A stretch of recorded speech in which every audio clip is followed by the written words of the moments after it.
देश की सुरक्षा करने वाले हाथ जब एक मासूम बच्ची को मौत के मुंह में धकेल दें तो सवाल सिर्फ एक अपराध का नहीं बल्कि पूरी व्यवस्था की विफलता का हो जाता है। ग्रेटर नोएडा से एक ऐसा मामला सामने आया है जिसने पूरे देश की रूह खपा दी।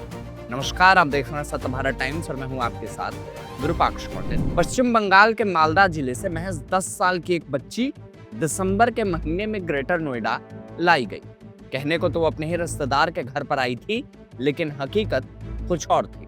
सीआरपीएफ कांस्टेबल तारिक अनवर और उनकी पत्नी रिम्पा खातून के सरकारी आवास में इस मासूम को घरेलू सहायिका बनाकर रखा गया, बिना किसी अनुमति के, बिना किसी कानूनी औपचारिकता के। और फिर शुरू हुआ 40 दिनों का वो सिलसिला जिसकी कल्पना मात्र से रोंगटे खड़े हो जाते हैं।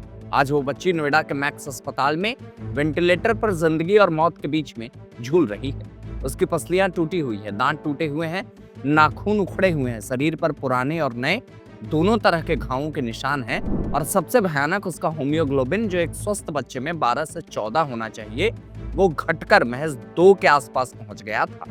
भूख से, यातना से और लगातार मार खाने से। पर आखिर 14 और 15 जनवरी की रात क्या हुआ था उस घर में? पुलिस के मुताबिक घर के कामों को लेकर विवाद हुआ और फिर उस 10 साल की बच्ची पर टूट पड़े वो दोनों। लात घूंसे, उसका सर दीवार पर पटका गया, उसे खाना नहीं दिया गया और जब हालत बिगड़ी तो अस्पताल ले जाकर कहा गया कि वो गिरकर चोटिल हो गई। लेकिन मेडिकल रिपोर्ट झूठ नहीं बोलती। डॉक्टरों ने जब जांच की तो सामने आई लगातार यातना की दास्तान, महीनों से चल रही क्रूरता की कहानी।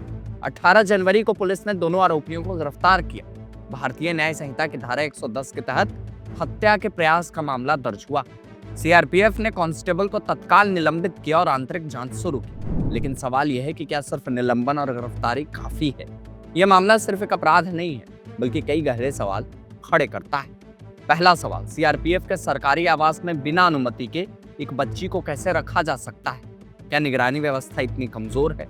दूसरा सवाल, मालदा जैसे गरीब जिलों से कितनी मासूम बच्चियां रिश्तेदारी के नाम पर बाल श्रम के लिए शहर में लाई जा रही हैं? क्या ये एक तस्करी का छिपा हुआ नेटवर्क नहीं है?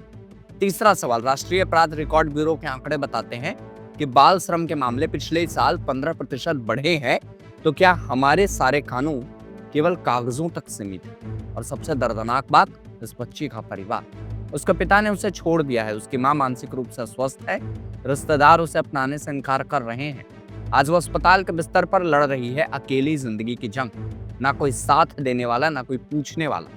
क्या यही है हमारे समाज की सच्चाई? इस मामले में कानूनी कार्रवाई तो हो रही है, लेकिन असली सवाल यह है कि इसके बाद क्या? अगर वो बच्ची बच भी जाती है तो उसका भविष्य क्या होगा? कौन करेगा उसका पुनर्वास? कौन देगा उसे मानसिक सहारा, शिक्षा और एक सामान्य जीवन? और सबसे बड़ा सवाल कि क्या हम इस घटना को सिर्फ एक खबर बनाकर भूल जाएंगे या फिर व्यवस्था में बदलाव के लिए आवाज उठेगी? सीआरपीएफ और अन्य अर्धसैनिक बलों के हजारों कैंपों में कितनी और मासूमें इसी तरह से इलीगल रूप से मौन यातना झेल रही। क्या वक्त नहीं आ गया कि इन कैंपों में सख्त निगरानी व्यवस्था लागू की जाए? क्या जरूरी नहीं कि गरीब जिलों में जागरूकता अभियान चलाए जाएं? और आप याद रखें, ये सिर्फ ग्रेटर नोएडा की घटना नहीं है, ये हमारी उस व्यवस्था की विफलता है जहां गरीबी, असहायता और कानून की कमजोरी मासूमों की जिंदगियां निकल जाती। इन खबरों पर बाकी अपडेट्स के लिए आप बने रहे हमारे साथ और देखते रहें सत्य भारत टाइम्स।